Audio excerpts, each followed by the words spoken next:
Hey, what's up guys? Adam from Workman Firearms here.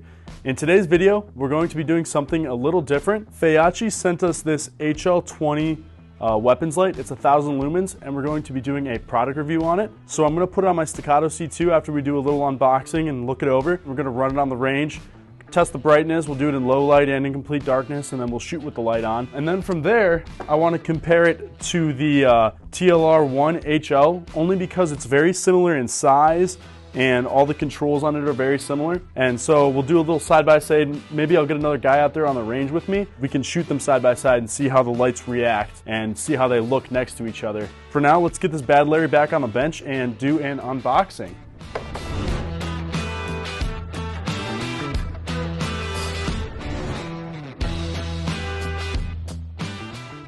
So this is what the Feyachi box looks like when you first get it. So it looks like pretty nice packaging. I'm gonna open it up here. We got some extra pieces parts here.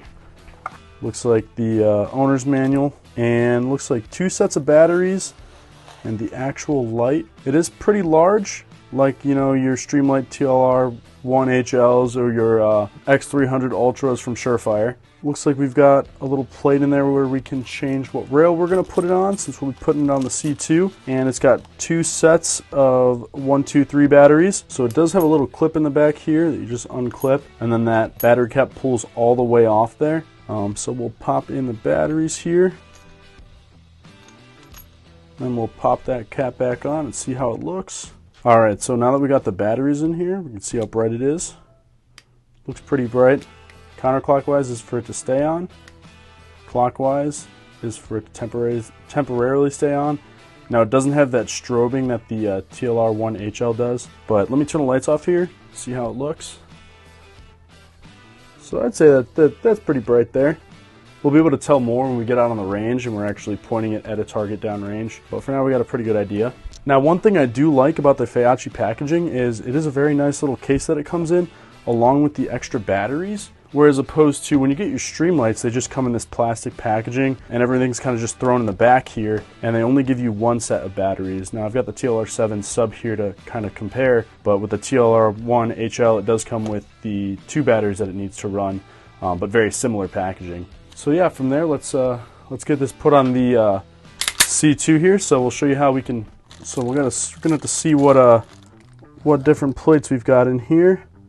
That's for the P320, and it will say right on the plates there, so that's for 92, and this is for the 1913, which is what we're going to want since the C2 has the 1913 there. So before we start messing with the firearm, let's clear it. So we'll rack that slide to the rear, going to physically and visually inspect the chamber, as well as physically and visually inspect the mag well. It is clear. So from there, we're going to pull this plate off here, and they do provide 2 sets of Allen keys for that. Looks like we're going to want the bigger one to unscrew this. So you're just going to take this all the way out, and then once you get that screw out, this should pull right out. I want to set that off to the side, hold on to it in case we ever do need it. That one is GL for Glock. And then from there we're just going to take the 1913 block and put it in there, drop it right in, and then you're going to take your screw and screw it right back in there. Get it nice and tight just like that, and then we want to make sure this is loosened all the way, which it is, and then we can push it just like the Streamlights. So we'll get it lined up on the rails here, and we'll push it. You want to make sure, so we want the 1913 block right in there on that little rail right there. So we're going to make sure everything lines up properly.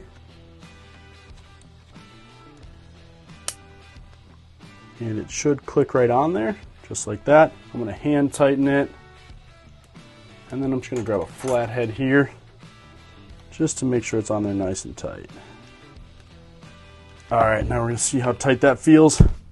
Not flying off the gun, no wiggle room, so it's nice and firmly on there.